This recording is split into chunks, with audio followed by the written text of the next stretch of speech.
ug ang mga tao padayon gihapon ang support ngadto sa mga Duterte. Ligon ang support sa mga Duterte bisag unsaon pa ang mga senador anak mga kaigalaan. Tinuuray lang prangka-prangkang pagkaistorya, medyo manimbang-timbang sa sila. Otherwise sila mahigala may madaot nilang political career basig maparihas ang Trillanes di lagi kabalik mahigala sa Senado. Article 3, Section 4 of the 1987 Constitution provides, no law shall be passed abridging the freedom of speech, of expression, or of the press, or the right of the people, peaceably to assemble and petition the government for redress of grievances. Maukini ang haligi ug sukaranan nga gibasihan ni ining tulumanon. Straight to the point. Tulumanon sa patas ug labas nga mga balita, interviews, investigative reports, undanon nga mga diskusyon ug di prinsipyo mga komentaryo. Straight to the point. Straight to the point. Straight to the point. Samtang sa kauluhan ang Department of Foreign Affairs ni hulagway nga gikan sa usa ka respetado nga diplomatic source ang impormasyon nga tuan na kuno sa Paris sa France si kanhi kongresista Saldico. Straight to the point. Patay ng istoryaha may gala, respetado nga diplomatic source kuno day. Sa pagtuo sa mga tao ana nga mismo ganit sa presidente BBM Bongbong Marcos nahimo namang reporter aning kalakihan. Siya man mismo may ni-report nga nadakpa na si Saldico nana kuno sa Czech Republic. Naon sa baday nga wa man ma-check in, nahimo man check out.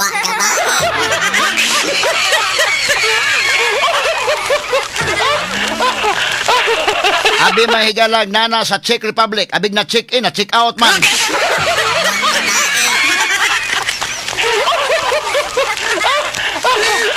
Katong pagtagad robutaga sa atong pabanuban usab nining atong tulumanon ug inyong tulumanon. Straight to the Samtang point. sa laing bahin mahigalang impeachment complaints, batok ni Vice Presidente Sara Duterte posibleng butuhan na dito sa plenaryo sa Ubos Balay Baloranan sa ikaduhang simana sa buwan sa Mayo. Straight to the So point. within this week mga kaigalaan, medyo di pa ni, malagmit next week day. Malagmit no, next week or next week ilaning butaran mga kaigalaan ang mahitungod ni ining impeachment complaints batok ni Vice President Sara Duterte.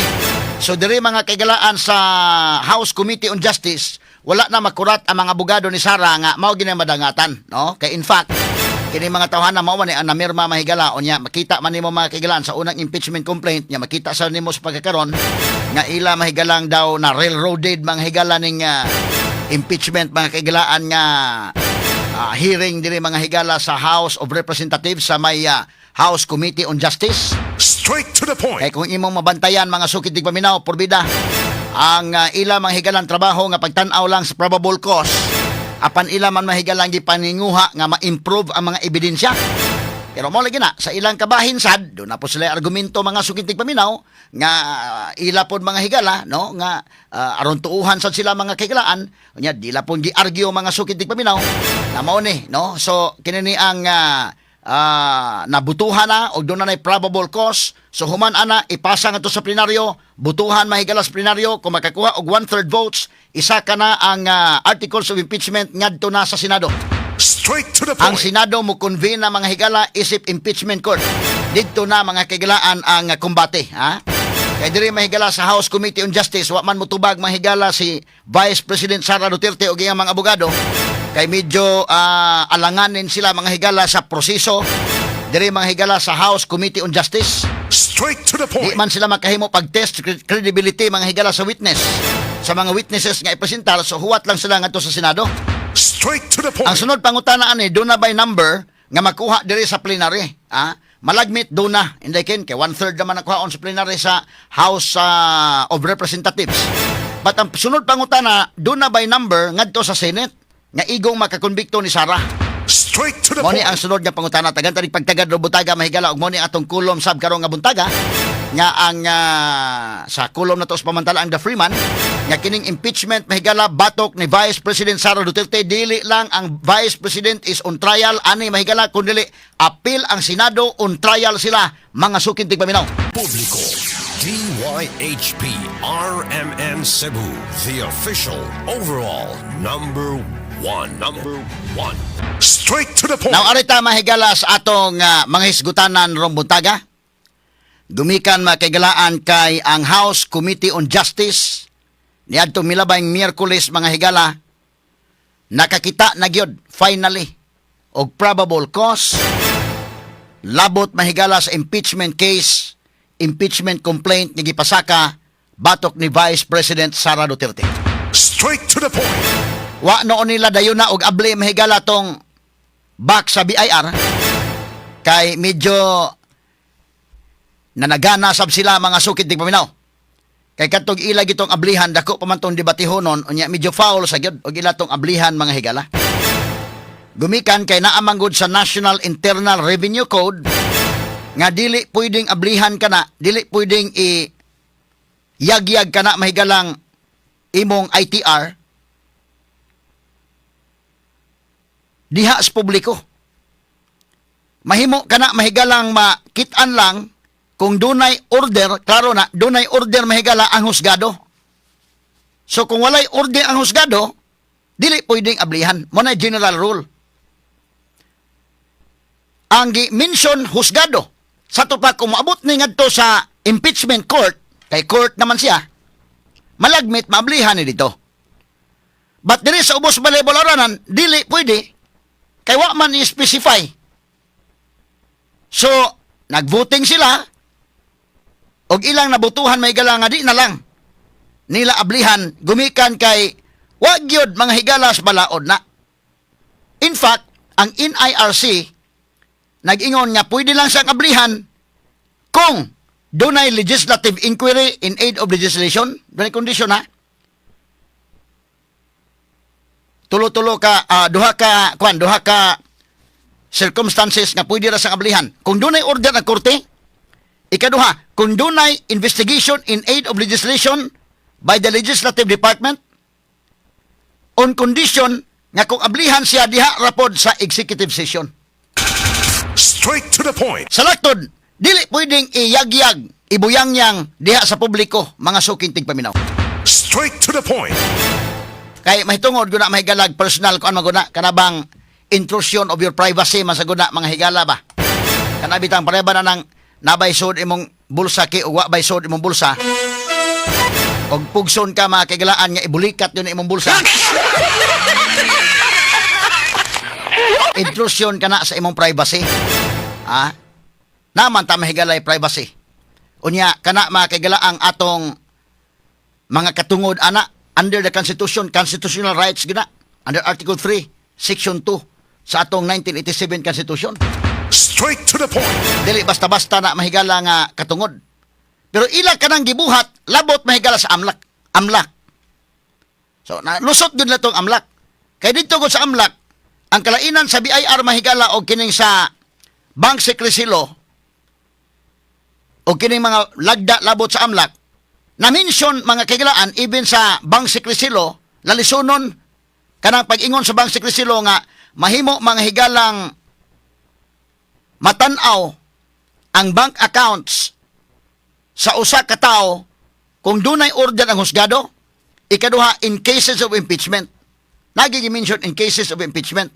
But kana mahigalang impeachment ina, lalisono na kung asa man na ang impeachment.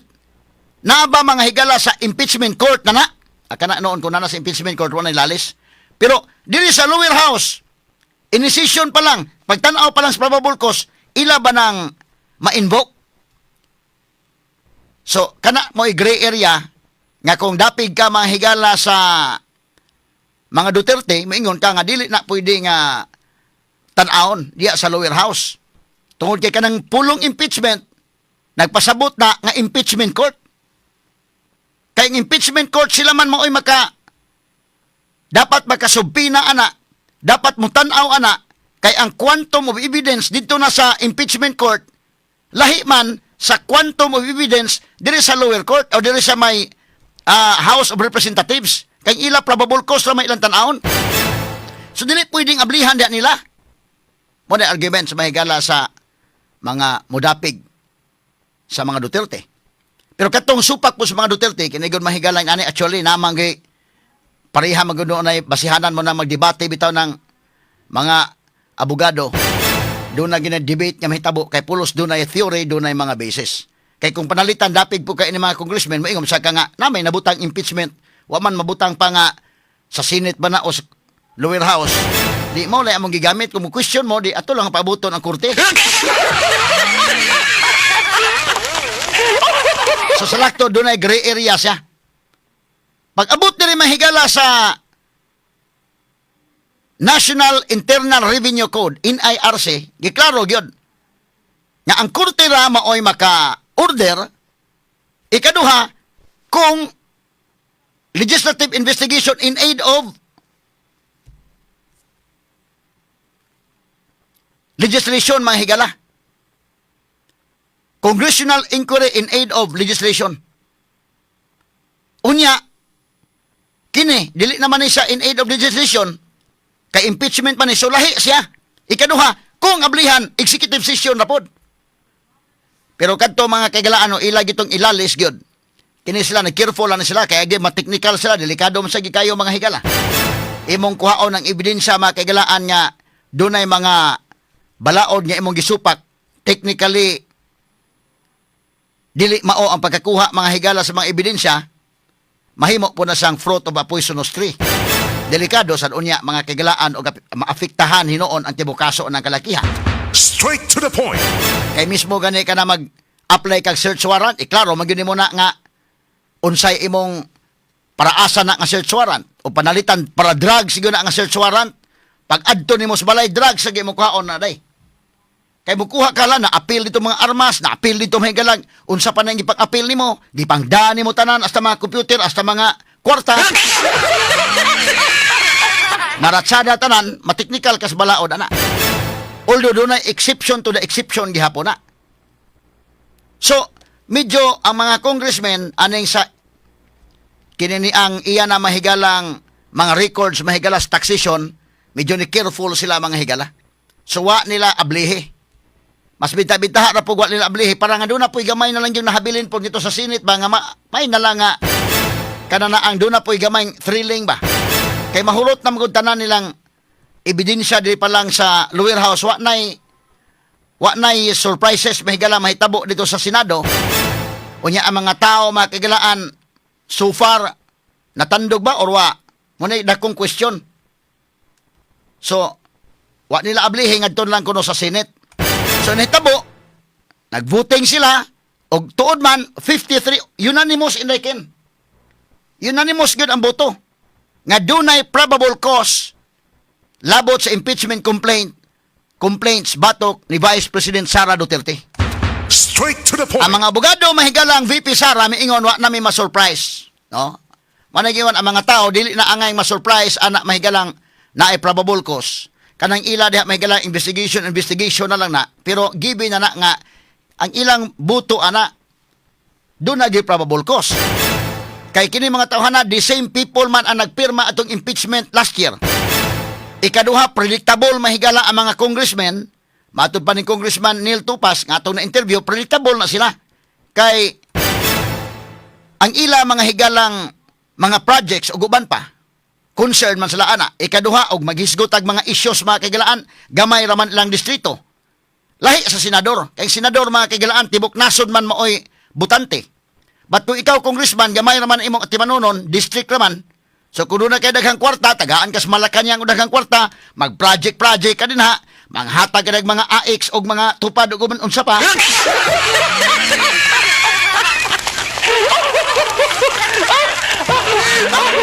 At least, kanang imong mga constituents, bisag unsay barugana nimo sa issue dito, dili kayo matandog kanang uban. Unless congressman ka mahigala nga medyo delikado imong kahimtang karon. Murag doon na kay wa pagkakibawog, murag mudaog ka, murag mapildi, delikado gyud karon. Kay ipasa naman sa plenary. Inigpasa sa plenary, ang plenary mao mga higalay mo butar o makakuha og 1/3 votes. So wala na, tuloy-tuloy na ang impeachment ngadto sa Senate. Kaya bang kuhaon ang 1/3 votes? Kung imo mahigalang tanahon, nanagoy 53 daan kabuto sa committee level pa lang. So pila naman lagi kinahanglan nga buto, pila na lang ka mga congressmen ang gikinahanglan nga mo pirma aron makuha ang 1/3 votes. Pila may 1/3 votes? Dunay 318 ka mga congressmen. So kung maingkag 1/3 sa 318 ka congressmen, na sa mga 106 congressmen day. Magkinahanglan ng kag 106 ka pirma. na considering nga ang House Committee on Justice Balandaan nanay 53 votes. So nagpasabot nga ngadto sa plenary 53 votes na lang sad mo imong gikinahanglan. Straight to the point. Once makuha ang another 53 votes sa pa dunay 106 votes na mapasa na ang articles of impeachment ngadto mga higala sa Senado. Straight to the point. So ang gingon nga by second week of May ila nang mapasa ngadto sa plenary. So malagmit within this month malagmit mapasaka na nila kining impeachment articles of impeachment ngadto mga sukid tigpaminaw sa Senate. So ang Senado ana mag-convene sila as impeachment court with the leadership na mahigala ni Tito Soto nga gauros-uros pod mga higala nga magpadayon ng impeachment. Tan-aw ko madali ra gini day. Straight to the point. Dunay hearing nga mahitabo. Ibuntang ta karong buwan na mahigala. Mapasakang articles of impeachment depende ilang paspasan og dili. So kay si Soto naman maoy Senate President, malagmit ilang paspasan. So May, June, July, inana, no? Malagmit kung ilang paspasan within this year, mahuman mahigala kining impeachment case batok ni Vice President Sara Duterte. Straight to the point. Lain nga bull games ang mahitabo mahigala kung tuan na sa Senado. Nganuman, ang mga senators bisan og dunay pressure mahigala, of course, naman na kanunay pressure, but ila sang timbang-timbangon og mayo, og di ba sila madaot mismo mahigala ang ila unya nga political career. Mo na kalainan diha. Straight to the Kay point. kining congressman mahigala, ang imong tuyokon, ang imong konbensyon, distrito raman. Sa to pa gamay-gamay ra imong distrito ra imong konbensyon, gamay-gamay ra mga tao nga imong tuyok-tuyokon. Nya kana mga tao din na puno nahurot na nimo dihag pangugos ug bunyag, naay mga namatay giadto nimo, naay mga problema giadto nimo, so medyo kailakas mga tao nimo diha, basin pa. O nakasiguro ka nga why threat ang imong distrito, why problema og mo pirma ka sa impeachment complaint ni VP Sara. Pero kung panalitan mo wa ka kasabot mo kagkadaugon o mo kagkapildihon, medyo makaapektar na nimo. Mao ginay mahitabo mga sukitig paminaw. Pero distrito ra na gamay-gamay ra. Ang senador mas dako mga higala og tan-awonon kay tibok nasod. Ang mubutar nila muna nga careful sila kung ila bang ibuto mga higala nga ikonbikto si VP Sara or ilang iabsulto.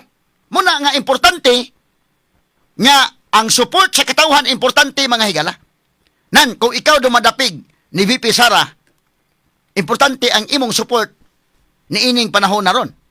Kung ikaw po mahigala batok ni VP Sara, importante sad. Kay kini mga kigalaan tan-awon man o asa ang support sa mga tao. Di man na malikayan mga sukid tigpaminaw. Kay kini mga senador, musugot ang sa dili mahigala, mutan-aw na sa ebidensya, pero mutan-aw sa sila mga kigalaan, unsay pulso sa katawhan. Mao ginay mahitabo ron. Og ang ebidensya nga ipresentar ligon, kinahanglan nga ang mga tao convinced. So unsaon nimo pag-convince ang mga senators o unsaon pag-convince ang mga tao so trabaho na sa prosecution. Ang ilang ebidensya nga ilang ipresentar dito kinahanglan nga enough nga maka-convince sa mga senators nga angay ning konbiktohon si Sara o enough nga maka-convince sa mga tao nga mahimata mga tao angayan gyud ay. Kay kung dili enough mga higala ug ang mga tao padayon gyapon ang support ngadto sa mga Duterte, ligon ang support sa mga Duterte bisag unsaon pa ang mga senador anak mga kaigalaan tinuuray lang prangka-prangkang pagkaistorya, medyo manimbang-timbang sa sila. Otherwise sila mahigala may madaot nilang political career basig maparihas ang Trillanes di lagi kabalik mahigala sa Senado. Anawas Trillanes, wa na gimutuo bisa pa ganing dagan na mayor na lagi daganan gani. Wa na mo dagag senador. Gamay-gamay na lang itong kaluukan ng taday. At least gamay na lang ang tutuyokon, wa gimudaog gani gihapon. So ka namang senador, ilan ang panaminan niya? O sa ta, gusto pa tang masenador o gusto tang maparihan Trillanes?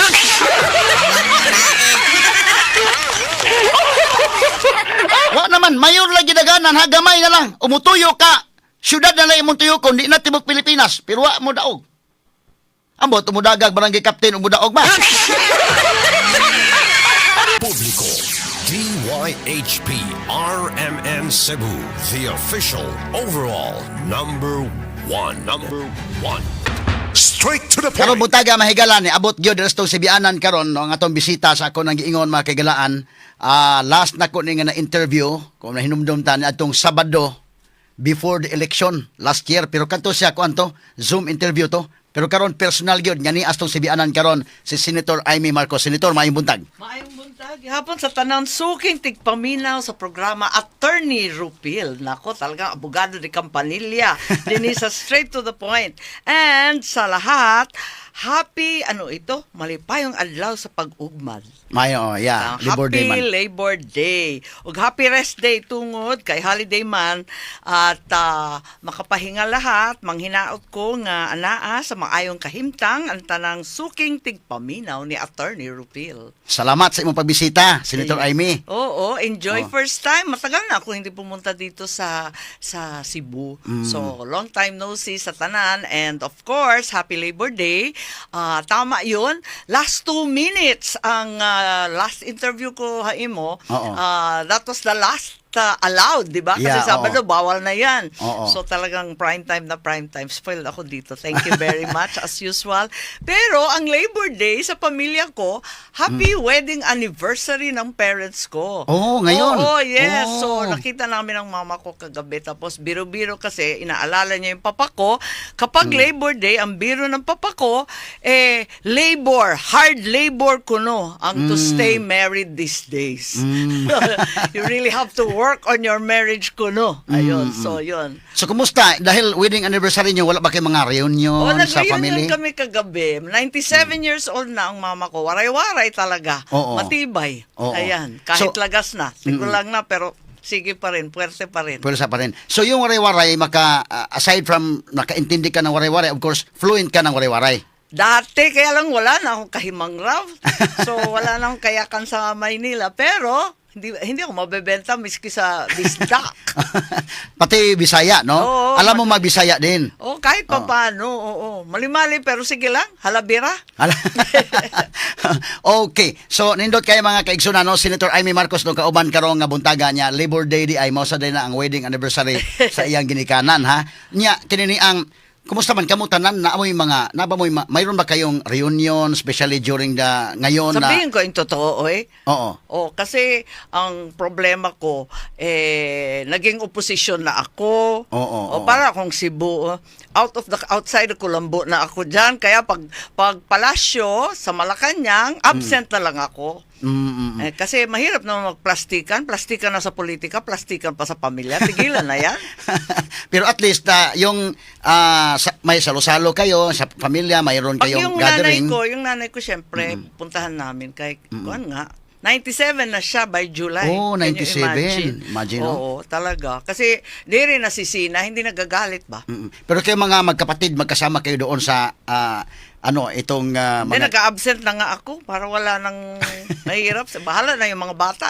Kaya mo na yung mga anak ko Oo. muna. Kasi, minsan, iniisnab-isnab ako, ayoko ng ganyan. Oh, pero Matanda na ako, ayoko ng ganyan. Tama na.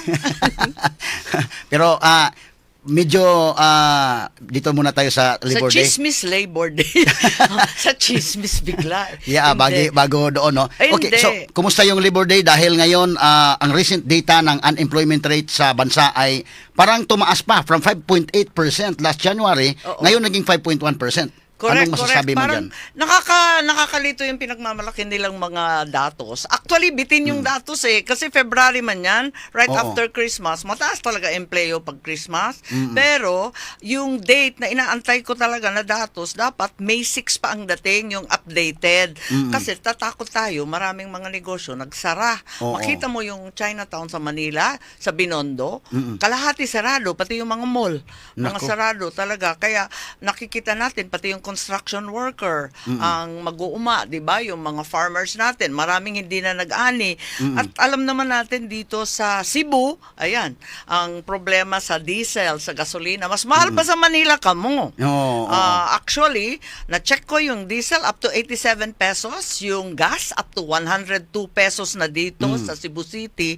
Nagulat naman ako kasi mas mura talaga sa Manila, pero ang minimum wage dito sa Cebu, 500 pesos la, Yeah, 540. Sa Manila, almost 700, 680. But if you look at the prices of things, Cebu is not much cheaper. Maybe cheaper para sa renta ba? Makitira ka sa pamilya mo. Oo, Okay oo, man oo. lang yun. But aside from that, wala pang bigas dito. Puros imported dito. Hindi naman nagtatanim sa Cebu province, di ba? Oo, oo. At sa Visayas, konti lang sa Iloilo, ganyan. So, mahirap din. Ang matagal ko nang sinasabi, ang minimum wage na yan, pwede bang i-nationalize ng kaunti? Kasi yung Regional Wage Board, mabagal din. Oh, dahil may mga rallies ngayon, and in fact, I have just gotten the report from our reporter from the field na yung mga panawagan ng mga labor group, gusto na yung minimum wage ay para lang ma-increase daw. Yes. No, kaya ba yan, considering the fact that there are also companies na nagsara ngayon? Nakita naman Oo. natin, 200,000 na ang bilang natin dyan sa mga Ecozone, IT Park, nahirapan na talaga. So, something's got to give eh. Ano kaya ang maganda dyan? Yan ang problema natin. And yung minimum wage ng Cebu, masyado talagang malayo na sa katotohanan. 540, oh. Yeah, it's too far away. So, kulang talaga ng investment. Yun ang problema natin. Kasi dahil sa flood control, yung mga corruption Yeah. scandal na yan, walang nag-i-invest. Baka makurakot lang daw yung mga pera nila. So, that's the problem. And then the underemployment, kasi Cebu Province as well as Region 7, sabihin natin very progressive region, parati siyang top 10 sa Yeah. growth. But ang realidad sa rural areas, underemployment sa agriculture, kulang sa trabaho and investment. And then there are no quality or reliable jobs even within the city. Puro food delivery. Oo, Hindi oo. naman yan career. Paano naman yung mga nag-graduate? At tuloy-tuloy pa rin ang problema ng endo, yung mga contractual worker. And of course, yung issue ng labor conditions, Oo, 'di ba? Marami pa ring nagrereklamo na walang maayos na labor conditions. Ngayon sa ILO, sakop na lahat 'yan. Oo. Ang labor conditions covers even mga estudyante, workshop, covered na rin OJT, yung mga remote workers. So lahat 'yan, walang mga PhilHealth, walang SSS, wala talaga. So ngayon, yung panawagan nila ay pag-increase ng minimum wage, and sa sinabi ko na may mga companies na nagsara din, paano natin i-weigh yan? Yun na nga ang problema natin. Kaya ang tingin ko, yung sinasabi ng employers, usually ang employers, parati natin sinasabi, mga kontrabida man yan. Oo, oo. Kasi tinatanong nila na hindi na nila talaga kaya mag-wage hike. So sabi ko, paano yan? Something has to give. So I think, yung gobyerno talaga will have to give kasi tax break ang kailangan. Bagsakan yung cash, yung tax na masyadong mabibigat, yung excise tax, yung ating VAT na Oo. ang bigat-bigat naman ng VAT. Pagkatapos, yung matagal ko na sinasabi, yung working ba, yung office workers, teachers, and so on, government employees, ibigay na ng buo. At least for the next 3 months, kasi sobrang hirap, kunin na yung sweldo ng buo, wag nang bawasan. Oo. Diba? Kinakaltasan ng Pag-ibig, PhilHealth, SSS, GSIS, ang daming kaltas. Wag muna natin kaltasan at least 3 months, Oo. makahinga naman ng konti. Itong unemployment rate na parang nag-improve pa ang ano niya sa ngayon as compared last January, ito ay epekto na ba sa Wala pa. Middle East? Wala pa, no? Wala pa, kay February lang yan. February lang ang cut-off So niyan. if we will get the We need data as to of get the now, one of May 6, kaya sabi ko bitin eh. Yung May 6 will tell us the truth about the oil shock. Ano ba nangyari? Kasi nakita naman natin talagang hina talaga ang negosyo. Pati traffic, at least, Oo. nabawasan ng traffic kasi mahal ang gasolina. Ayan, nabawasan sa Manila. Pero dito sa Cebu, we know the costs are higher sa gasolina. And then you import a lot of your food, di ba? Yeah, oo. Oo, that's the problem. yung bago lang yung gera, tuloy-tuloy yung pagtaas hanggang umabot pa ng 150 That's pesos correct, that's right. per liter yung diesel. At saka, parang hindi ko na sinusundan yung mga yung sasabihin nila magro-rollback. Tapos next week, tataas na naman. Tapos Oo. rollback.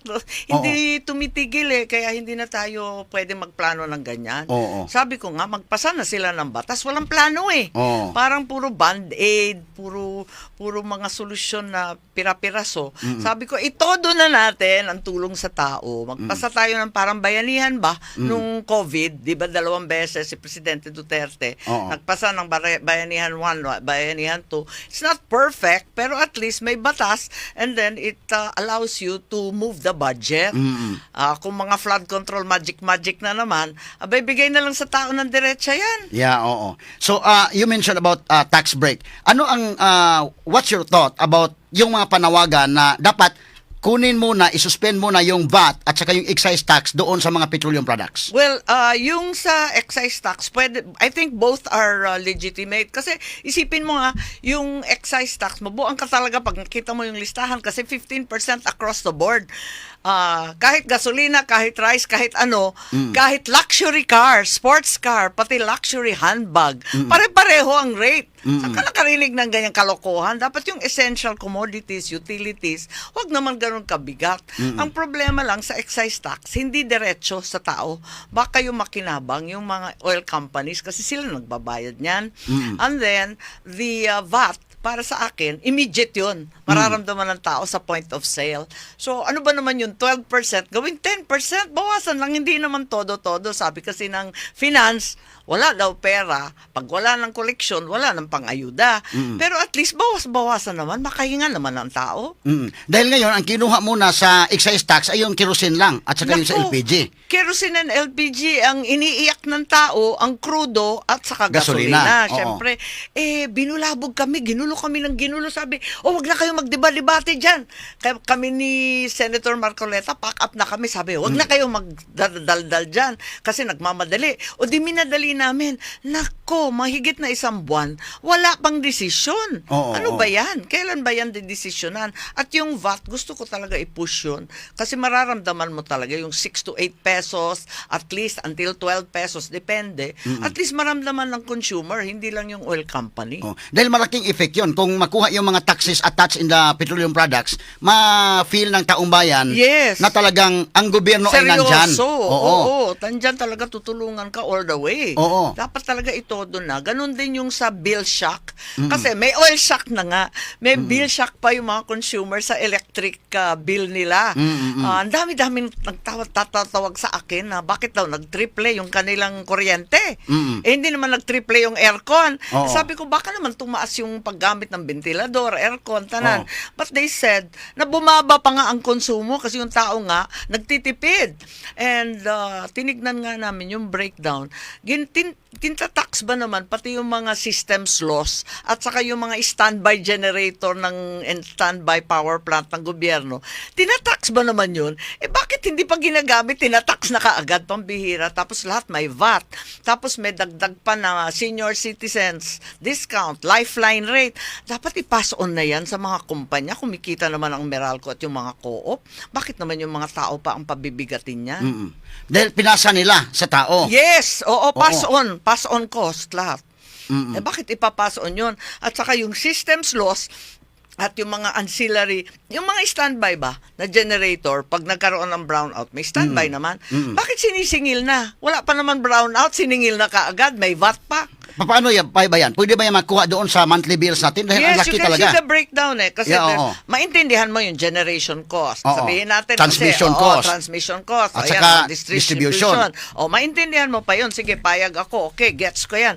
Pero yung mga standby generator ninyo, pati ba naman yun, yung systems loss charges, eto nga, dinala ko nga yung nagulat ako, sabi ko, bakit i-charge yan? Hindi pa naman nagba-brown out. Chinarge na ninyo yung sa generator. Wala naman kayong ginagawa dyan. Tapos itatax pa yan, vatable pa siya. Dapat i-exclude na yan sa VAT. So, that's really important. Isipin mo, pag binilang mo yung kuryente, the third largest component on top of generation and transmission is tax. Nasa power ng gobyerno yan. Kung gusto ninyong tumulong, bawasan ang tax. Yun. So, what can you help this problem? Unang-una, What can you do? Well, of course, nananawagan tayo sa Malacanang na ayusin na ito sa lalong madaling panahon. Pati BIR, maliit lang ito maliit lang sa gobyerno to. 8 million lata a month yung mga senior citizen at saka yung lifeline rate. Maliit lang yan sa gobyerno, pero malaki yan sa tao. At kami naman sa legislators, it's about time we review the EPIRA law. Yung tawag namin vampira law. Ayan. Kailangan baguhin na yan, ma'am. Luma na yan. Tapos yung sa senior citizens, ilagay na lang natin na chargeable na lang to the co-op or the government o maghati sila. Basta wag i-pass on. Is it doable? Of course, it's doable. Siyempre, alam mo naman, if there's a will, there's a way. Yeah, dahil doon makita mo sa monthly bill, of course, as you said, we can understand the generation cost, yes. the transmission cost, at saka Yes. distribution. Pero ang dami mga... Ang dami-dami itong Parang, systems oo. loss. Yan talaga hindi ko matanggap. Bakit may systems loss? Hindi pa nalolost. Siningil na. Tapos tinaksan pa. Oo. Saan ka nakarinig ng kalokohan na to? Tapos yung mga incentive nga, yung lifeline, yung pangtulong ba sa mga hihirap, lifeline, senior citizen, bayadan na ng gobyerno yan. Maliit man lang yan. Only 135,000 people are receiving that. Give Oo. it na between the government and the electric co-ops.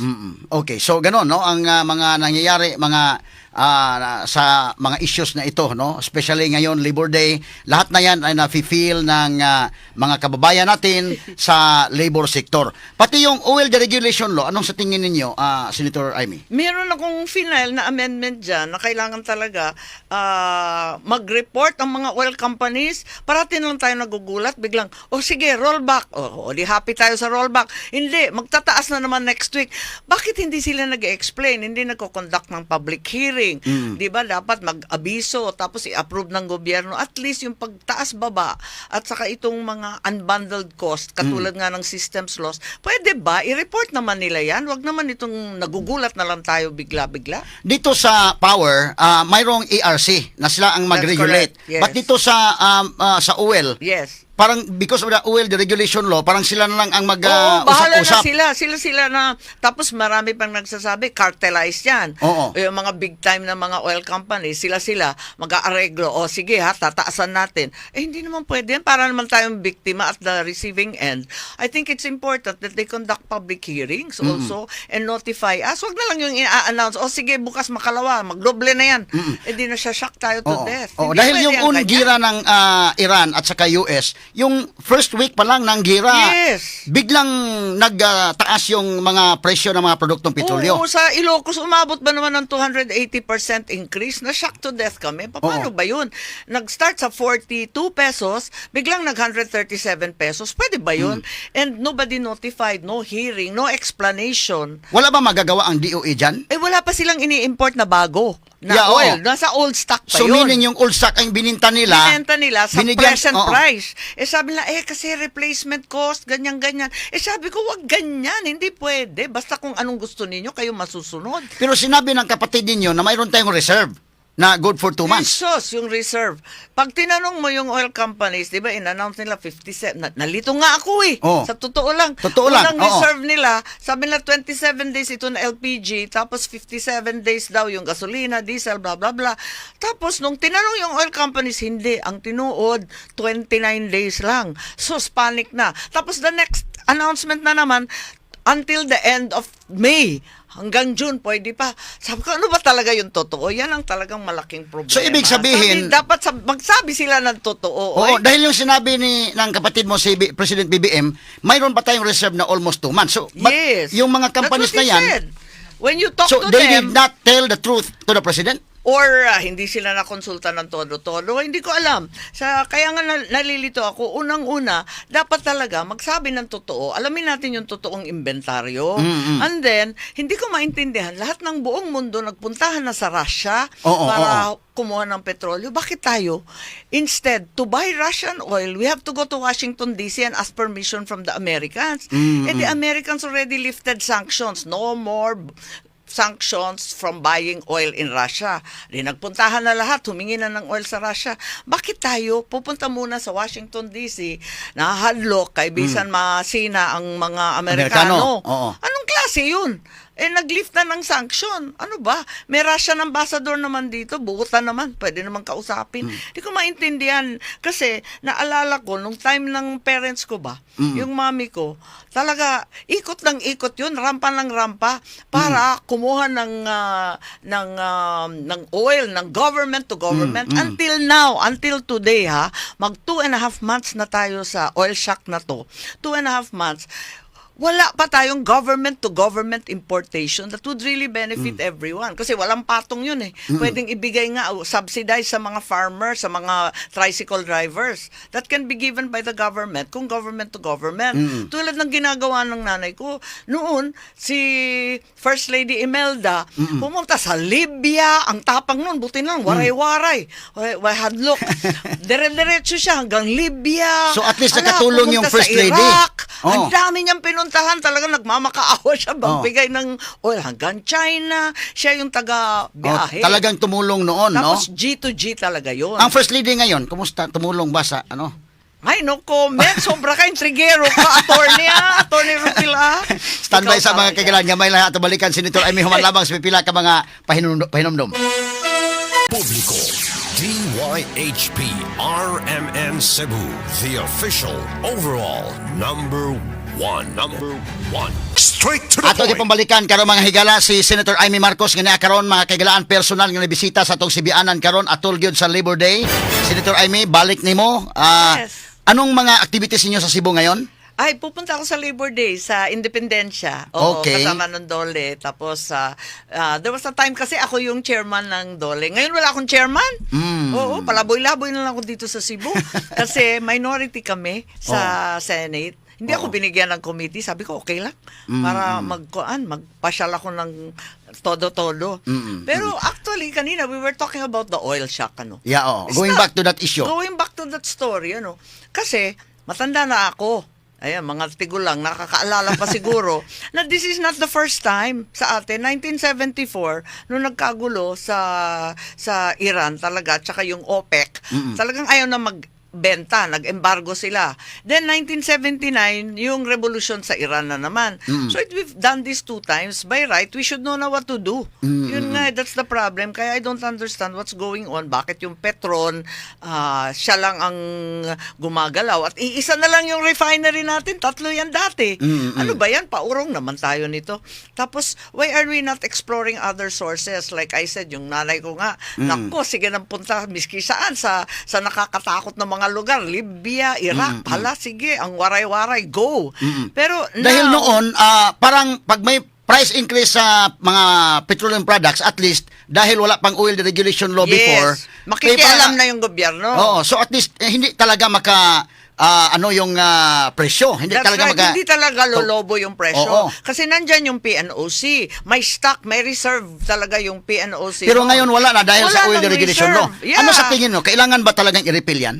Kailangan talaga, hindi po pwede na yung oil company, sila na lang nagde-decide. Oo. Dapat talaga tignan ng gobyerno Wala yan. nang natira na power ang Department of Energy para May power yata, walang kwarta. Oo. Sus, walang pera. Yan ang problema nila. Naubos yung mga pera ng oil stabilization noon.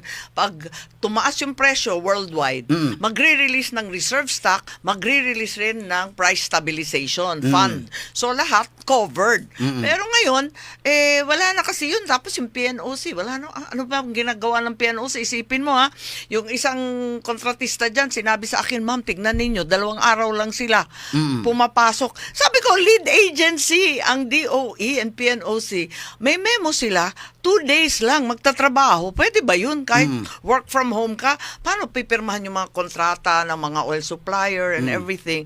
And then we're also not exploring other sources. Nakapako na tayo sa Middle East.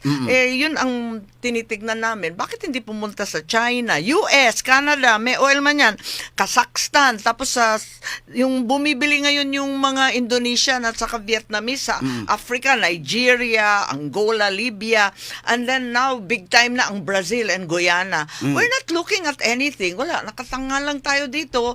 Tapos, mabibiktima lang tayo dito, waiting and waiting. dahil parang sa mga countries, tayo ang parang most affected eh. Yes, highly dependent. Oo. At saka sumobrang laki. Bakit sa ibang bansa, 20% increase, 30%? Yung ibang bansa, hindi nag-increase Oo. Kasi yung gobyerno, binabayaran talaga. Pati yung nakuha kong report doon sa Vietnam, pag tumaas yung presyo ng mga Pasok petroleum ang products. gobyerno.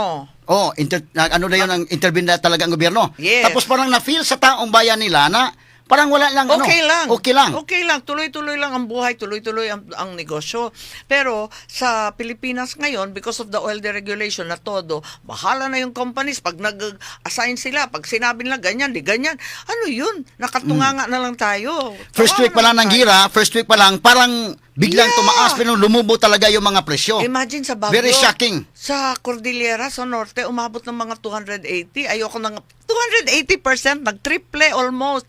And sa Palawan, yung mga islands ba, sa Mimaropa, wow, kawawa talaga sila. Talagang walang ka-oil-oil, talagang putok ang presyo. So, we need to do that and it's really important. Kasi, for example, ASEAN, president tayo ng ASEAN. Di ba pupunta sila sa Cebu next Ngayong week? May 6 to 8. 6 to 8, yeah. They are coming here. Dapat yan ang number one priority sa discussion. Wag na tayong magsalita ng kung ano-ano na namang gera dyan sa West Philippine Sea. Pwede ba tutukan na lang natin yan? Yung talagang kailangan natin, yung tulong ng ASEAN. So ngayon, ang US ay nagbigay ng waiver, Yes. parang extension, no, until May That's 16 upang we will be allowed to get oil from Russia. Correct. Bibili ng oil ng Russia. Ano ba dapat ang gagawin sa gobyerno diyan? Yes, dapat. Bakit magpipermiso pa sa Washington like I mentioned? Meron naman Russian ambassador dito, meron rin tayong ambassador sa Moscow. Sila na mag-deal kaagad like the other countries are doing. And I think Petron ang nag-i-import kasi crude oil yun eh. Yeah, oo. So it has to go through the refinery. Dapat mag-deal na rin ang gobyerno sa Petron na idiretso na. Wala nang patong ang Petron, wala nang patong ang gobyerno sa tax. Idiretso na sa hard hit sector tulad ng tricycle, transport, tapos tulad ng mga mag-uuma, the farmers. Yung fisher folk, hindi na naglalayag. Paano? Walang pangkuan. Pangbili ng krudo. Sa amin, kadami-dami ng mangga. Nabubulok yung mga mangga, hindi na inaani, pati pechay, gulay. Wag na daw iani kasi wala naman silang pambili ng krudo para itruck sa mga syudad. Yan ang So problema. I think we have to take advantage sa ngayon na mayroong waiver dahil baka it's still very volatile yung nangyayari ngayon That's sa right. Oo, masyadong stocks. magulo, hindi tayo sigurado eh. Sulong-sulong, pareho silang hindi magkasundo eh. Oo. Wag natin, sabi nga, always prepare for the worst and pray for the best. But we are not preparing. Oo. Parang alatsamba lang, sige-sige lang tayo. Tapos may mga nagsasabi pa na itong pagbigay ng US ng waiver doon sa pagbili natin ng mga langis doon sa Russia, baka it will undermine also the peace talks. That's correct. Isa pa yan kasi maraming nagagalit. The Europeans, for example, are up in arms kasi pinapayaman daw yung Russia para bombahin Oo. sila. So, very oil dependent din ang European, ganun din ang ASEAN. So, now we're the president of ASEAN and they're coming to Cebu. They should really discuss a regional emergency response. Kasi syempre, pag marami kayo, kasama na rin yung malalaking bansa, Indonesia, yung mayayaman, Singapore, na sangkatutakang refinery, pati mga oil exporting. Kasi oil exporting man yung Singapore sa refined, ano? Tapos Indonesia, Malaysia, Brunei. Ang dami-daming oil rin sa ASEAN. Maka mag-sharing naman tayo, yung fuel sharing. Kasi may coordinating response din yan. And then we have petroleum security agreements. We have information sharing kung saan makakuha. Kung marami pa sa Brunei, hatagan naman tayo kahit bisan konti lang, di ba? Oo. Tapos yung mga infrastructure, kasi may ASEAN power grid. Matagal na yan na ikakabit-kabit yung iba-ibang bansa. Oo. Kasi 'di ba, for example, Mindanao, malapit lang yan sa Indonesia at saka sa Malaysia, sa Sabah. Bakit hindi magkabit-kabit niyan? And all this sa amin, malapit man kami sa Taiwan, 'di ba? Mag-share konti and broaden the trade so that no more trade restrictions kung galing sa ASEAN. Wag nang patungan ng sobrang tax kasi yung tax ang nakakalaki niyan. So we should share tapos yung kaalaman nila. Imagine Thailand, ang dami-dami ng electric vehicle. Oo, Ayan, oo. dapat pumunta na tayo dyan.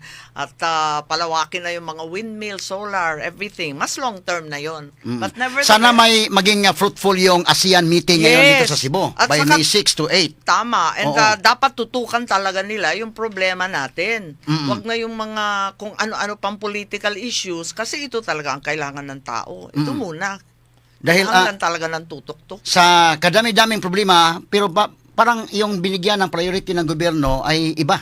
impeachment kay VP Jesus, Sara. lintian na impeachment na yan. Nakakaloka, di ba? Oo, obligado kami makinig sa Congress. Nahihilo ako, ang gulo-gulo. Oo. Pero ayoko masyadong mag-comment kay magiging judge kami. Yeah, oo. Will ultimately become judges when it reaches the Senate. Sabi nila, forthwith. Ayan na yung one and only word na forthwith na kaagad-agad daw dadala sa Senado. But I wish we put that aside muna yung mga politika na yan na hindi naman nakakapagbigay ng murang gasolina, hindi naman nakakadagdag ng pagkain. Oo. Wala naman yan eh. Di ba kung tutuusin, ang layo-layo pa ng 2028 eh. Pero pag dahil nandiyan na, may probable cause na daw, sabi ng House Committee on House, Justice, oo. tapos it will go to the plenary, baka makakuha ng 1/3 vote sa aabot sa Senate yan. That's So right. sa inyong from your end, Senator, dahil you have been parang may perception ang tao na you have aligned yourself at times with the Duterte camp despite being the president's sister. Yes. So papaano ninyo ma-ensure na maging impartial kayo doon sa Senate Court Well, at the impeachment end of court the hearing? day, abogado ka naman ni Campanilla. Alam mo naman yan, you only follow the evidence, ano? Kung saan ka dalhin ng ebidensya, kung ano yung mga testigo, pero kung mga buang-buang na testigo, katulad ni Madriaga, sorry na lang, hindi ako makikinig dyan, kay bakakon masyado man kung ano-anong sinasabi. Alam ko yung mga topic nung tungkol na may deal ko no na term Yeah, sharing, wala naman ganun. Oo. Andun kami. Oo, dahil ganito no, even if you will become a senator judge, pero dahil nag-conduct na kayo ng press conference for the benefit sa mga listeners natin ngayon sa DYHP at IFM at sa yung mga social media platforms natin, ano ba talaga yung nangyayari doon sa affidavit na? Dahil yung affidavit niya, parang all-in-one ba? All-in-one, labo-labo. Parang all-in-one coffee ba? Correct. No? Yeah. Pati Hindi yung- 3-in-1 talagang all-in-one Nahilo Oo. nga ako dun eh. Oh, so yung term sharing na yan, dahil ikaw, alam ng taong bayan na ikaw ay very knowledgeable on that, you're privy to that, dahil nakikita ng taong bayan na ikaw at si BBM, kayo papunta doon sa Davao, no? Correct. Pabalik-balik na nagpunta doon sa Davao. Yes. Ano ba talagang nangyari sa Ang agreement nangyari ninyo? doon, talagang gusto ni Bongbong lang mag-vice president kay Mayor Inday at that time kasi she's way ahead, di ba? Walk over talaga, popular masyado. Tapos sinabi niya talaga, hindi na ako tatakbo, nag-file na ako dito sa mayor ng Davao. Kayo na mag-file, sabi sa amin. Tapos sabi ko, Bongbong, ano na? Tapos nag-file si Bongbong, sabi ko kay Inday, huy, hindi naman pwede mag-isa to. Kailangan ko Tapos, yun nga, si Bongbong pinatawag sa palasyo, kung talagang tatakbo ka at si Inday hindi natatakbo, pwede ba si Bongo? Yun yung parang compromise. Si Pero Bongo ang tatakbong presidente or yes. vice president? And then mag-slide. O then Bongbong. Or Bongbong and then vice president. Si Bongo. Oo, correct. That was the real story. Pero previous to that, kasi the original is Sara and Bongo. Ayaw na nga ni VP Inday, si Mayor Inday at that time. Ayaw na niya. Si Bongbong nag-file. Yun na nga ang pinag-usapan nila. Pero never nagsabi ng term sharing. Bakit magte-term share? Pinipilit nga namin si VP Inday na siya na mag-president that time Kasi madali. Walang hassle. Talagang Oo. panalo-panalo. Oo, dahil PRRD was still there in Oo, Malacanang. incumbent yung papa niya. Incumbent. Super popular. And then, All government LGUs, mga mayors, lahat, mga governors. 100%. Oo. Oo, higit sa lahat, mahal ng tao. Oo. Ayun. And it was a walkover sana. Oo. Pero, yun nga, she chose to file in Davao. Pero ang nangyari, nagpalit rin ang isip niya na kailangan niya mag-serve at yung mga masyadong ma-disappoint yung mga Sara All at DDS at yung mga kaibigan at parang duty mo na rin na mag-serve, di ba? Pag you are called to serve. So, sabi niya, sige na nga, Vice President, nagpa-survey pa kami, everything. And So kaya dahil doon, no, yung lahat na mga And factors na nandyan sa kanya, number one sa rating, Yes. mataas yung rating niya, ang papa niya na sa Malacanang, Yes. kaya medyo imposible yung sinabi ni Madriaga na siya ang in charge daw sa talaga, hindi nangyari yun. ways and means. At never kami nag-meeting kay PRRD. Nagulat na lang ang pobreng presidente. May kasalanan nga kami dyan kasi hindi naman niya alam nangyayari. Oo, last minute na lang niya nalaman na tumakbo na si Bongbong.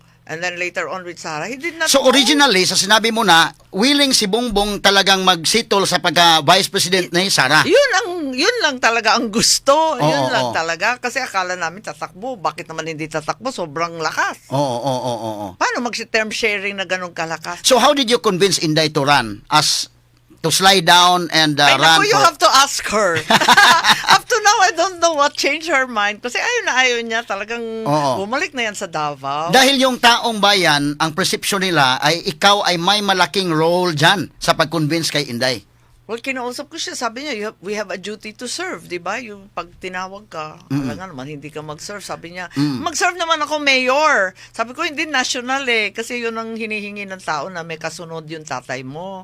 Ayun, na-convince naman. Tapos yung kuwan siya, alam mo naman, si VP, ibang klase, sabi niya, naku, baka mahina ako dyan. Parang si Bongbong, matalo kami kasi pag Duterte at Marcos, kailangan presidential. Matalo pa ako sa VP. Nagpa-survey pa kami, 2 survey. Naku, araw ng patay nun. Sabi ko, paano ako magpa-survey sa patay nito? Pero nakaproduce kami ng quick survey, tapos marami siyang kinausap, and then finally, nung kausap na niya yung pamilya niya, except her dad, ayun, umatras na si Baste, siya na nag-file. So parang grabe yung dahil Solid North... Matindi rin yung pressure sa kanya. Oo. Masyadong disappointed yung kanyang mga followers ng Duterte kung walang Duterte sa balota. Oo. Parang Solid North dahil kayo doon sa North, then Solid South dahil kay Yes. VP Inday. Eh, kaya unbeatable. Will you admit that without the Dutertes, hindi maging presidente si BBM? Sinabi ko talaga kay Mayor Inday. Sinabi ko, sabi niya, kayo na mag-file dyan, magpila kayo. Sabi ko, hindi, talo. Sabi ko, talo. Look at the numbers. Talo talaga. Tapos sabi niya, what do you mean? Saan kami kukuha ng boto sa Vismin? Region 8 lang kami. Saan kami kukuha ng boto dyan? Alam mo naman, Cebu. So it was really Forever strategic, no? Contrabida. At saka, diretso ako. Hindi naman ako nagpakiyaw-kiyaw. Sinabi kong diretso, talo. Kailangan ka. Kailangan ka sa balota. Hindi talaga mabubuo ito. So it was really strategic na kailangan kunin si Inday na running mate upang manalo sa 2022 election. Ay kaya nga maraming nagagalit sa akin, nagamit daw si Inday. Sa akin naman, gusto ko lang din continuity, 'di ba? Pawaray samok ba? Para tuloy-tuloy yung mga ginawa ni Presidente Duterte, hindi katulad ngayon ang gulo-gulo. Wala na tayong narinig kundi skandalo, kurakot. Ano ba 'yan? Ang hirap ng ganyan eh. Naging politika na nabaon tayo sa impeachment instead of oil shock. Ano ba ito? More on impeachment na topic at saka dito sa corruption dahil yung Natatakot mga... naman ko sa impeachment ha, kasi alam mo naman magiging judge ako eh. Oo, pero yung Pero anyway, yung Madriaga na yan, yung part na yan na sinabi niya, ay sus, yung talagang term sinungaling sharing. yan talaga. oo. Publico, DYHP RMN Cebu, the official overall number 1. Number 1. Straight to the Atong point. balikan mahigala si Senator Amy Marcos sa atong mga isgutanan karong nga buntaga mga kaigsunan kaysa ako na naging ingon daghan kitag problema sa atong nasod labi pa ning krisis karon pero ang mura man noon ang impeachment mahinuoy gitagaan og pagtagad unya kung really ang atong gobyerno ay talagang seryoso to run after the corrupt, why is it that it seems that they are selective dahil yung si VP Inday ang talagang pinupuntaryan nila. Tapos yung sa flood control projects, parang wala nang nangyari. Anong reaction mo dyan, Yun, as senator? nakakapikon talaga yan. Nakakapikon kasi, wasting time, I mean to say, etong flood control, ang dami nang nagsabi, yung Gutesa, ngayon nag-disappear, yung 18 Marines, ang dami-dami ng testigo, ang dami na nagsalita, pati yung Diskayap, ang dami talagang gustong humarap at may bigat din ang sinasabi. Kahit sabihin natin na yung iba medyo malabo or alanganin, dapat pakinggan lahat yan. Kasi importante na mahabol yung mga kawatan, isoli yung mga pera kasi we really need the money now. Dahil Kailangan talaga ang ayuda. That issue is close to the heart of the Cebuanos dahil Yes! nabiktima kami sa Bagyong Tino. Super! May namatay na 150 plus at mayroon pa mga missing Yes. dahil sa mga flood control projects sa Hindi Palpak. lang pera-pera, kundi buhay talaga pinusta ng tao dyan. Ang Oo. daming flood control na pag nakita mo, karton lang yata yan at saka mga papel-papel doon. Ano ba yun? Tapos itong mga kawatan na mga big time. Eto nga, bakit hinuhuli yung mga small time na engineer, mga kontratista, Oo. na kung tutuusin, utusan man lang yun, mga katsoy man lang sila. Yung mastermind, libreng-libre, pa golf-golf, Oo. paikot-ikot lang dyan. Ano ba yan? Bakit hindi hinuhuli ang mga yan? Oo. Kaya yan ang nakakatakot. Tapos yung mga kailangan magsalita, pinagbabawalan, tinatago, tinatakot. Naku, pasalitain na lahat yan na matapos na to. Imagine ka, si Madriaga, mayroong mga allegations, Yes. wala namang resibo, walang pictures. Walang But itong nothing. 18 Marines, mayroong sinabi, naghatid kami ng pira, may Yes. pictures. May pictures, may resibo, May may, resibo. ledger. Kompletos, Ricardos, pati si Gutesa, sakto man yung mga address. Totoo man yung mga address na yun. Oo, yung oo. mga malimaleta. Kompleto talaga. Bakit hindi natin pakinggan? Pati si Saldico. Ang dami niyang binigay ng mga ledger, listahan. Bakit hindi natin tignan kung nagmamatch yung mga pera-pera na yan? Kasi importante talaga malaman natin yan. Sino talaga yung nasa on top of it? Huwag na itong mga maliliit. Eto na naman tayo sa mga dilis, mga sardinas, mga maliliit. Eh yung mga big time na talagang todo buwaya. What do you think prevents Senator Lacson not to continue? Parang hindi. Ay nako, kailangan kuan. Tanungin mo siya. Kasi nagagalit sa akin. Nasabunutan na ako niyan. Inis na yan sa akin. Pero when you evaluate the way Senator Lacson is handling the investigation as chairman of the Blue Ribbon Committee, parang bang seryoso siya o parang kulang? Well, seryoso siya, pero very disappointed kami sa minority kasi nga, tulad ng sinabi mo, ba't hindi patawag yung iba? Yung mga mabibigat, yung try-give. Yung try-give yung tao ni Oo. sa Olaybar. USEC. Oo, Olaybar. Bakit hindi nandun siya. He was right there. Hindi tinanong kahit minsan.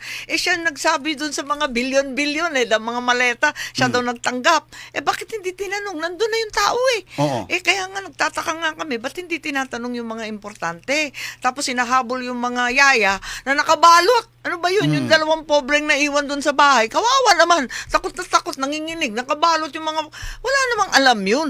Dapat yung mga big time at saka yung nakakaintindi at higit sa lahat yung mastermind. Oo. Bakit nandito pa tayo sa mga small time? Oo. Dahil yung si Amina Pangandaman, Isa pa Tribe, yan.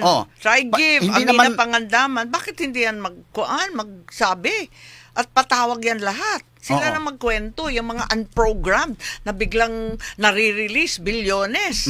That's the biggest slush fund in the entire budget. Ano bang kalokohan yan? Unprogrammed yan, ha? Supposed to be, hindi yan gagalawin unless may extra pera. Ay nako, magulo. Hindi namin naintindihan. Kaya gumawa kami ng sariling report, minority report. Nagalit naman sila, bad manners daw mag-minority report. Sabi ko, since when naman bawal magsalita? Demokrasya man to. Dapat lahat pakinggan. If you don't mind, let me ask you about a more sensitive question. No? Kumusta yung relasyon ninyo ni brother mo, BBM? Ay, wala na. Hindi ko na siya nakikita. Siguro isang taon na mahigit. At saka previous to that, talagang hindi na kami nagsasalita. Parang nakikita ko siya sa mga official function. Pero ngayon, hindi na ako inimbita. Okay lang. Pero Hindi kung na ako magkita kayo, mag-hug naman kayo, magbibiso-biso naman kayo. Actually, mabait naman si Bongbong. Okay lang naman all the time. Parati naman siya very proper. Kaya lang, yun nga, ang nasusunod, minsan hindi naman yata siya. Marami talagang buhaya sa palasyo.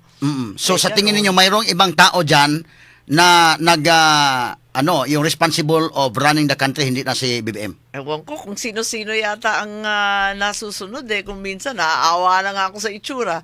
Tapos nung sinabi ko nga na baka drugs ang problema at may Oo. sakit, eh wala pang 2 buwan eh. Dinerecho na sa ospital. Ilang beses na nag-ospital. Oo. Kaya, very, very worried about his health. Sana pagpagaling na lang. Sabi ko, uwi na lang tayo at pagpagamot ka. Hindi bale na kung itong mga posisyon, mga poder. Oo. Hayaan mo na yan. Magpagaling ka muna. Kumusta ang health condition niya? I have no idea kung ano nababasa nyo sa dyaryo. Yun nga, isa pa yun, sana mag-medical bulletin yung doktor tapos pakita yung kuan. Kasi, di ba, pag mataas na opisyal, kailangan talaga nasabihin sa tao kasi capacity, di ba? Alam Oo. naman natin yan. Kaya, mahirap yung ganon, yung mga kung sino-sino spokesman na hindi naman doktor at wala naman medical bulletin. Mahirap lahat talaga, haka-haka. Mukha namang mas okay siya ngayon, tumaba ng konti, pero hindi natin alam. Pero noon, sa hindi pa siya presidente, yung talagang close kayo. Dahil ang perception ng tao, kayo talaga ang close eh. Dahil kayo pabalik-balik doon sa Davao, ikaw ang may malaking role na yun ang perception ng tao, ha? Eh, Malaking role si Senator Amy na convince mo si Inday to run as the running mate of BBM. Mas kilala ko talaga si Inday kasi nangampanya kami noong 2019 together. At saka local government official siya, city mayor ng Davao. Ako naman governor ng Ilocos. Oh. So pag may LGU, medyo kasabay. Dito sa Cebu nga, magkasabay kami nung time na yon. Tapos yung 2019, nangampanya siya for us. Mga hugpong man kami. Mga guest candidate kami ng hugpong. So mas kilala ko. Si Bongbong hindi niya kilala masyado. Oo. Ilang beses lang, ninang-ninang ba? Oo. And that's all. So, there's a real effort na to put them together. And yun nga, ngayon, nagsisisi. Marami nakakainis. Ano ba ito? Nabudol ba tayo? Ano? Kasi, ang sabi ng iba, yung binoto naman natin, Marcos Duterte, yung umupo at nag-uutos, hindi naman Marcos Duterte. Pero yung mga, like ngayon, wedding anniversary ng parents ninyo, tapos yung mga birthday, dahil you Yes. have to treasure that, considering that your mom is So already 97 old. years Yeah, old. she's so old So, na. pag magka-meet kayo ni BBM doon, mayroon bang mga Ako, binibisita ko na lang yung nanay ko or else sinahatak ko pa, magkakainan kami. Oo. Ayun, I just go see my mother na lang. Oo. Ganun na lang para hindi na yung sobrang official at saka wala nang masyadong intriga. pero mayroon din kayong group chat doon sa family? Dati, pero hindi ako sumasali na masyado. Kasi minsan, uncomfortable na rin ako. Kasi hindi ako sang-ayon sa gobyerno na walang pakialam sa tao. Hirap na hirap ang tao. Bakit hindi tumulong ng todo-todo? Oo. Bakit yung ganito na parang wala tayong maasahan? Yung ayuda, one-shot deal o magbibigay. Yung bibigyan, mali pa, palakasan pa. Kung hindi ka bumoto doon sa naglilista, patay ka. Ano ba ito? Anong klase ito? How about yung relationship ninyo kay yung first cousin mo, si Martin Romualdez? Sus, I don't know. Hindi ko na nakita ng matagal yan eh. Long time na. Tsaka nung last few times, medyo hindi na ako pinapansin. Okay lang. Okay lang. Pero dati, hindi naman ganyan yan. Nagugulat lang ako. Later on, it became a whole different story. Ang naririnig ko, siya na nagmamando ng lahat. Pero talaga bang mayroon siyang sakit na kailangan magpagamot sa Singapore? Kailangan doon sa ibang bansa? Yan, mga sakit-sakit na yan, hindi ko alam. Hindi ko alam. Pero for me, ang importante, let's get to the bottom of this. And by that, I mean the mastermind. Sulihin na. Yung talagang big time kawatan. Tigilan na itong mga small time. Enough na. Kasi we're wasting a lot of time and a lot of money and people are dying. Ang sabi ngayon, magkakaroon ng Super El Nino. Diba? So yung Super El Nino, may La Nina din yan. Yeah, So oo. anong klaseng weather makikita natin yan? Talagang nakaka-nervyos kasi ibang weather na naman itong Oo. klima for this year. Yeah. The forecast is very bad. So, may mamamatay na naman. Yan na naman. But going back to Martin, dahil gusto niya magpunta ng Singapore dahil magpagamot Oo, daw doon. magpagamot. Tapos yun Sabi, rineject daw. nireject ni Remulla Buying Okay, that's sa right. ombudsman. Okay. Sa tingin niyo with this action of the ombudsman, may maraming mga nagdududa na baka Oo mayroong nga. problema ang relasyon na ngayon ni BBM at saka ni Martin. Ano sa tingin niyo? May nagsasabi na talagang totoo na, talagang go na daw si Martin na magkokontra sa palasyo. May nagsabi na naareglo na daw, nag-usap na daw at nahimas-himas na ni Sandro si Martin. Oo. At puro drama lang daw ito. May nagsabi naman, syempre mga abogado malisyoso, no? Sabi talaga na, gusto lang daw ipain yung kaso, tapos i-drag, i-delay, tapos ang ending, dismiss on technical deficiencies by 2028, kampanya, hindi na mahalata yan, or midnight ipapardon ni BBM para sa next 2028, kung sino man umupo, double jeopardy na. Kasi same facts, hindi na pwede i-charge at i-try ulit. Yun naman yung sabi ng mga napakasalbahe naming mga abogado na iba. Pero going back to yung sinasabi ninyo na parang si BBM ay parang mayroong iba dyan na sila ang nagpapatakbo, ganito yung mga decisions Yan na ang yan. pakiramdam ko talaga. Oo, na parang maraming beses, ang turo kasi ng tatay ko, huwag maging bengatibo. Huwag mo talagang, basta pabayaan mo na yan, tapos na, huwag ka nang magre-revenge. Sana ikaw ang nasa Nagugulat ako sa mga nangyayari. Hindi naman namin kalaban ng Duterte. bakit namin inuupakan? Mm-mm. I don't understand. Tapos yung mga loyalista nakalimutan, yung mga bumoto, yan, bakit nakalimutan na yung mga tumulong talaga? Mm-mm. Kaya nasasyak kami dyan eh. Mm-mm. Parang Dapat sana wala ikaw sa ang nasa ugali yan. pinaka-close ni BBM na close Sa advisor sana Dati, dahil sa politika, Oo. kaming dalawa ang nag-uusap. Unang-una, talagang sinabi ko sa kanya yung land reform, yung bibigyan ng mga titulo ba, yung mga farmers na matagal nang nag-aararo and everything ng lupa nila. So, yun, nung umpisa, yung land reform naayos pa. Pero after that, parang hindi na nabigyan yung mga farmer, nakalimutan na after that. Tapos na-sideline na ako. So, pati yung foreign policy, nasasyak ako kung bakit may sobrang dami ng EDCA sa Luzon. Isang katutak, 17,000 American soldiers nagkalat from Ilocos to Nueva Ecija to Pampanga, everywhere sa Subic. Kaya, nakakanerbiyos. Ano ba ito? Talagang kulang pa ba ang gera? May Ukraine na, may Iran na. Kailangan pa ba sa Taiwan at sa Pilipinas? Nasa frontline tayo. Parang humihingi tayo na mag-target practice sa atin. oo.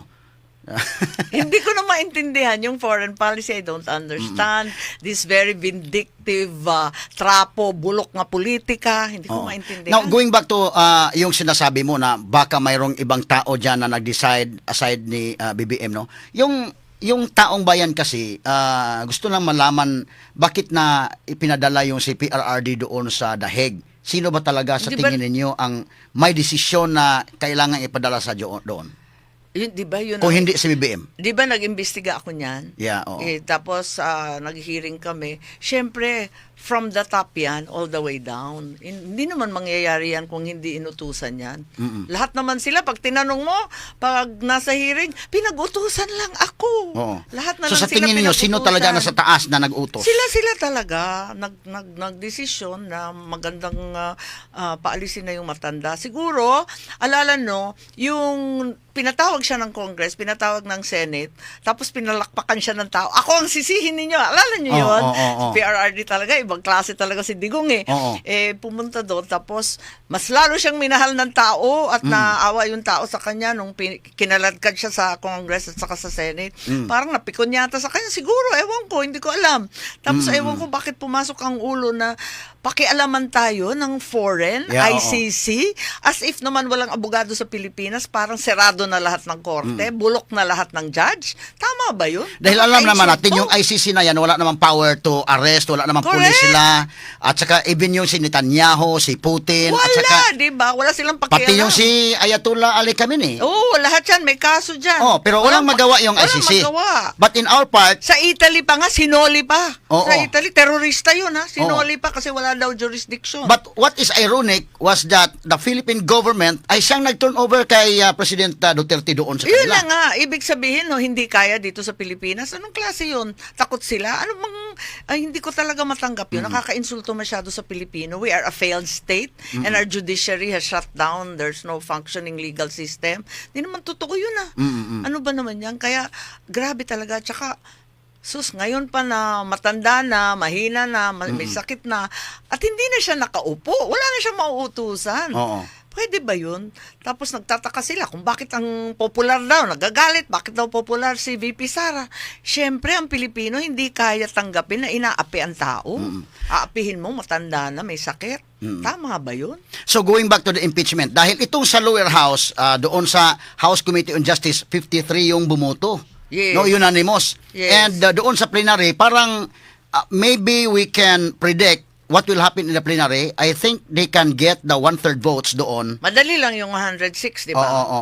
Parang So mayroong madali talagang numbers doon sa lower house. But do you think there's a number in the Senate to convict, Sara? Ako, binibiro ko nga yung mga congressman. Sabi ko, hindi pa nare-release yung mga project ng mga distrito ninyo. Kasi ang tagal kong congressman, 12 years, overstaying man ako. Sabi, alam ko naman, you have to bring home the bacon. Kung wala kang project sa distrito mo, patay ka. Wala pang nare-release, kaya wala pang pera. FLR daw, for later release, for never release.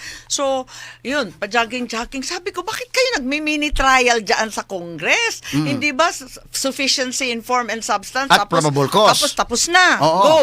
And then, sabi nila, kasi papatawag ng testigo, papakuha ng dokumento. Bakit? Yan ang trabaho ng Senate. So anyway, regardless of all this kachismisan, ang feeling ko, they can come up with that 1/3, 106. I don't think that's a huge number. Kaya nila yan, padala sa Senate. And pagdating sa Senate, sinabi naman ni SP, hindi ako pumunta sa lunch, nag-meeting sila kahapon. Ang sabi nila na something like yung forthwith kay Senator Soto, kay SP Soto, ang forthwith, ang meaning daw nun, agad-agad, the very next day. Yeah, Hindi oh. pareho ng Supreme Court. But at least the Supreme Court has spoken But already. the Supreme Court has already said. Ano ba? Anyway, binaliwala na rin yung Supreme Court. Baka balik na naman sa ICC, pati ba naman yan? Kaka-insulto na ito. Anyway, pagdating sa Senate, kung may boto o hindi, mahirap magsalita. Pero alam ko na marami sa aking kasamahan, ayaw ng gulo. Oo. Hindi naman mga basagulero yung mga senador. At saka, kahit papano, may national concern naman yan. Alam naman nila na dapat ang tutukan itong problema ng tao sa mataas na bilihin at gasolina. Bilang an experienced legislator both in the lower house and upper house of Congress, paano ba mag-decide, magboto ng impeachment? Anong kaibahan kung ikaw isang congressman, magboto ka na to initiate an impeachment at Right. yung senator, kung maboto, ano ba ang mga talagang mga factors that you need to weigh things out? Right. Firstly, ang impeachment is not an ordinary judicial proceeding. We all know, it's political. Yeah, oo. Hindi naman legal yan, political yan. Kaya titimbang mo rin yung political weight, hindi ba? Hindi lang talagang legal. So sa House, we know naman, ang titingnan lang nila, tama ba yung papel, kompleto ba yung address, yung pangalan, ganyan, sufficient, informed. In substance, mukha naman may ebidensya, mukha naman matino yung testigo. Ayun, di probable cause na siya. Diretso na yan sa Senate. Sa Senate, mismo na yung trial. Hindi mini-trial dyan sa ibaba, kundi talagang trial full-blown with the testigo, ebidensya, and then you have to weigh it on its face. And then the merits, yun na ang ititimbang. So, yan ang titignan namin bilang judges. Maraming mga re-electionist dyan sa Ayan Senado. na nga. Totoo ba na aside from closely evaluating the evidence, the senator judges will also consider ano ang pulso ng taong bayan? Well, sa palagay ko, ang Senate is always thinking of the national. Kaya maganda rin na may Senate kasi at least national yung perspective, hindi lokal na masyado. Okay din talaga. Kaya, pag nakita naman ng senador, halimbawa, na magkakawatak-watak yung Pilipinas ng lalo. Watak-watak na nga may Luzon, may Bismin, ano ba yan? May agriculture, may syudad. Pag nakita na yung tuloy-tuloy na impeachment at talagang makakasira lang sa bansa at magpapahirap sa tao at todo gastos, aksaya ng panahon, I think they will vote also according to conscience, both with the evidence as well as the circumstances involved. So dalawa ang mangyayari, no? Realistically speaking, pag matuloy ang impeachment ni VP Sara, dalawa ang mangyari. Either makonvict siya That's right. or ma-acquitted Ma-acquit siya siya. doon sa Senate. Now, if she will be convicted in the Senate impeachment court, what will happen is she will be removed from office and she could not run as president in 2028. Yes. Sa tingin ninyo, sino ang magandang alternative pag hindi na makatakbo si Inday? Maraming nagsabi na, di ba, na in-announce na, hindi ko alam kung official But announcement, from your end, na si Baste. si Baste, Ang palagay ko, dahil sa malasakit ng tao at sa damdam dahil kay PRRD at kay Inday Sara na sa pang-aapil na ginagawa sa kanila, another Duterte would be really the obvious choice. So sabi nila, Baste daw. Para sa akin talagang kailangan Duterte talaga. Pero I'm not thinking of conviction ayoko mag-speculate dyan kasi nakaka-bad mood yan Yeah, oo. Oo, nakakasira ng araw. At ako hindi ako naniniwala na basta-basta lang magko-convict ang Senado. Ang senador ayaw ng gulo. Ayaw talaga. Now, if Sara would not be convicted, she will be acquitted in the Senate. So, she could run for president in 2028. Are you open to become his tandem Ako, as vice president niya, running mate niya? Actually, nakakatuwa nga kasi marami kang nakakausap ng mga pundit, di ba? Mga political pundit, mga expert, mga strategy, mga ganyan-ganyan sa politika. Oo. Ang aga nga nitong eleksyon ng 2028, 2026 pa lang yan ang mga Oo. pundit-pundit na, online, batuk-batukan na. Talagang hindi na pinag-uusapan yung presidente, natatawa nga ako, sabi ko, hoy, bakit wala na kayong mga counter? Layo na ni Inday Sara Kahit ano pa yung mga bulok ng mga survey, hindi naman tinuod. Talaga naman she's far away. So they're talking about VP na. Karambola daw sa VP. Oo. Ang VP ng pag-aawayan kasi walk over na rin yung kay Inday Sara pag hindi nga na-convict, Oo. which I am convinced hindi mangyayari, talagang ano ang mangyayari. Pero ako, I have 5 years. I was just newly elected last year as senator. And I have a very conflicted position. Aaminin ko. Alam ko na hindi maintindihan ng tao paano yung kapatid nasa kabilang dako. Bakit nasa Duterte? Anong klase yan? Marcos na nasa Duterte. So nalalabuan talaga yung tao sa akin. Hirap na hirap ako last election. Ang hirap magpaliwanag sa tao. Ano bang position mo? Ano ka ba? Anong animal ka ba? Neither fish nor fowl. Oo. So, yun. Ayoko talaga tumakbo. May posisyon naman ako ng 5 years. Marami naman dyan ang pagpipilian. Knowing... Because your name has emerged during the discussions na baka itong si Aimee. Kasi parang solid north, solid south pa rin. Sos, kasi parang backup dancer man ako. Kahit saan siya pupunta, sunod-sunod lang ako dyan. Uban-uban lang ako. But actually, I think that I have 5 more years. I will help in any way I can, definitely. Pero to run again, na-trauma ako nung last year. Okay. Grabe. Talaga naman, number 12, never been so happy to be the bottom of the list. Oo. Because you have nothing to lose naman. Kung tatakbo kayo, anong mangyari, kahit anong mangyari, babalik ka sa Senate. Walang problema. I don't know. I might be, baka wala rin akong tulong, baka more polarizing pa ako Pero I think there's a long list of candidates that are possible. And dapat, like you said, dapat makonsolidate yung Luzon vote, especially yung tinatawag na Greater Manila. Ang pinakamalalaki na botante kasi are Region 4A, which is Calabar Zone, and then NCR, Metro Manila, and then Region 3, Central Luzon. Tatlo yun tatlong monster. Yan yung mga talagang harvest area sa boto. So for now, you do not have the idea or you are not entertaining that idea of running as a tandem? As a Forever running? na lang akong backup dancer muna. mahirap so hard. So if that is the case, talaga ako last year.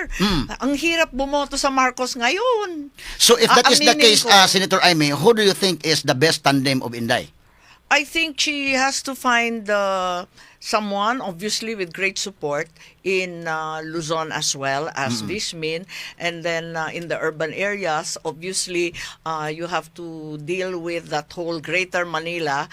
And obviously, ang millennials and Gen Z, bata-bata, kailangan talaga mga bagets na, mga laos na kami. So she has to get someone who's really attractive to the young and also understands the problems that they face. But it will be a different scenario kung makonvict si Inday at saka pupunta sa Plan B, si Basti ang Si tatakbo. Bastian tatakbo. Talagang magre-reconfigure lahat ng mga political punditry niyan.